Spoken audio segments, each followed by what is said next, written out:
और अब आपको सीधे लिए चलते हैं असम, जहां पर प्रधानमंत्री नरेंद्र मोदी पहुंचे हुए हैं। गुवाहाटी में उनका भव्य रोड शो चल रहा है। तस्वीरें आपको दिखाएंगे, मंच पर मौजूद हैं।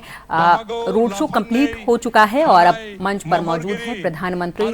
तस्वीरें आपको दिखाएंगे, लेकिन उससे पहले गणमान्य लोग प्रधानमंत्री को संबोधित कर रहे हैं। उनके स्वागत सत्कार में कुछ कह रहे हैं, सुनाएंगे।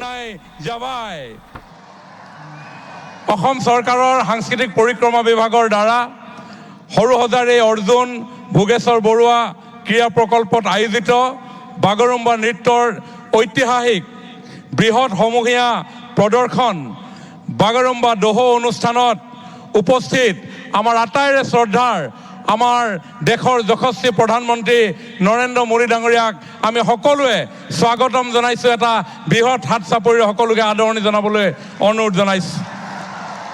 আজিৰ আমাৰ এই অনুষ্ঠানত উপস্থিত আমাৰ আটাইৰে শ্ৰদ্ধাৰ অসমৰ মাননীয় ৰাজ্যপাল শ্ৰীযুত লক্ষ্মণ প্ৰসাদ আচাৰ্য ডাঙৰীয়া, অসম চৰকাৰৰ মাননীয় মুখ্যমন্ত্ৰী ডক্টৰ হিমন্ত বিশ্ব শৰ্মা ডাঙৰীয়া, মাননীয় কেন্দ্ৰীয় মন্ত্ৰী সৰ্বানন্দ সোণোৱাল ডাঙৰীয়া, BTCৰ মাননীয় মুখ্য কাৰ্যবাহী সদস্য শ্ৰীযুত হাগ্ৰামা মহিলাৰী ডাঙৰীয়াকে প্ৰমুখ কৰি উপস্থিত শ্ৰদ্ধাৰ বিশিষ্ট ব্যক্তিসকল আৰু আজিৰ এই অনুষ্ঠানত উপস্থিত অসমৰ বিভিন্ন প্ৰান্তৰ পৰা আহি সমবেত হোৱা পৰম শ্ৰদ্ধাৰ ৰাইজ আৰু শিল্পীসকল, আপোনালোক সকলোকে অসম চৰকাৰৰ তৰফৰ পৰা আজিৰ এই অনুষ্ঠানলৈ আমি স্বাগতম জনাইছোঁ।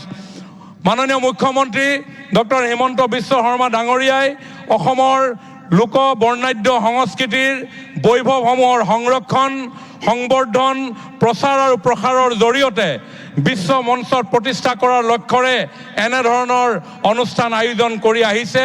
ইতিমধ্যেই বিহু নাচৰ সৰ্ববৃহৎ সমূহীয়া পৰিৱেশন বিহু বিনন্দিয়া আৰু ঝুমুৰ বিনন্দিনীয়ে ইতিমধ্যেই সমগ্ৰ বিশ্বৰ দৃষ্টি